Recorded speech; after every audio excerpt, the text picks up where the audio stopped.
It is an absolutely beautiful Sunday morning, and I'm reading this book outside, and I wanted to share with you a thought that came to my mind. So I'm about maybe quarter of a way through the book, like this, and one of the main arguments they make, or not arguments, one of the main points they make in this book is that thinking and thoughts are different things. Thinking is the art of thinking about a thought.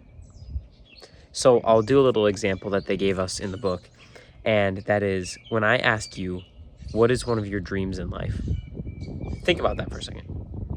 What is your dream in life? Something popped in your mind. That's not thinking, that's a thought. Because it came to your mind in response to an outside stimulus. It came to your mind without you having to force it. It was simply there. Now, think about that dream you have. How are you going to get it? How are you going to fulfill that dream? Now, you probably felt happy the first time I asked you. You thought about your dream. You're like, oh, I want to get rich. And that seems awesome, right? And then you move on and you go from thinking about your dream and having that thought to thinking about the thought, which is, how am I going to get rich? Oh, that's so stressful. I don't know what to do. I feel lost. I feel hopeless. And you've gone from a thought to thinking. And that's what this book talks about. Don't believe everything you think. Thoughts and thinking are different things.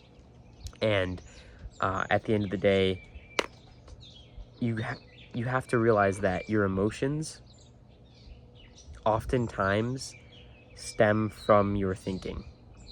If you're in school and you're thinking about how much you want to just be in the summer and how much you hate school, it's going to feel worse than it actually is, right? And the times you felt happiest are probably like when you're a kid or when you're not thinking. Like, think about that summer party you had last summer where all your friends were over, you guys were grilling stuff. Were you thinking?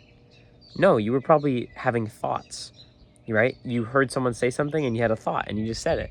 And you had a thought to go run and cannonball into the pool, you did that. And you followed your thoughts and you were probably really happy. But as soon as you have a thought that seems inspiring, that seems motivating, that seems awesome, and you start thinking about the thought and all the reasons that could go wrong and I'm not good enough, etc., that's when you go wrong, and that's when you start experiencing negative emotions. And this book has kind of opened my eyes to that. Honestly, if you got $15 laying around, order this bad boy on Amazon. Highly recommend. I'm only 40 pages in, but it's actually given me a whole new perspective on kind of some of my negative thoughts, because I tend to be someone who thinks a lot, and that thinking probably isn't productive unless it's leading me somewhere, unless that thinking is focused on a thought, if that makes sense, right? So one last thing. The last time you were suffering or you were anxious or you were sad, you were probably thinking a lot. Think about it. Ironic, right? But the last time you were sad, maybe it was yesterday, maybe it was a month ago, or anxious, right? You were probably thinking a lot, right? You were probably anxious because your friend didn't invite you to a party, and then it's not just, oh, they didn't invite me. It's, oh, my friends don't like me. I'm not good enough. I'm not a cool person. I'm a loser, right? Your mind goes there. That's what thinking is. The thought is just, oh, they forgot to invite me. Or, oh, I didn't want to go anyway, so who cares? The thinking is the reasoning behind why they didn't invite you. And that's what's unproductive, and that's what causes you to feel crappy. So that's all I got for you. Thanks for watching, and I highly recommend this book. Peace.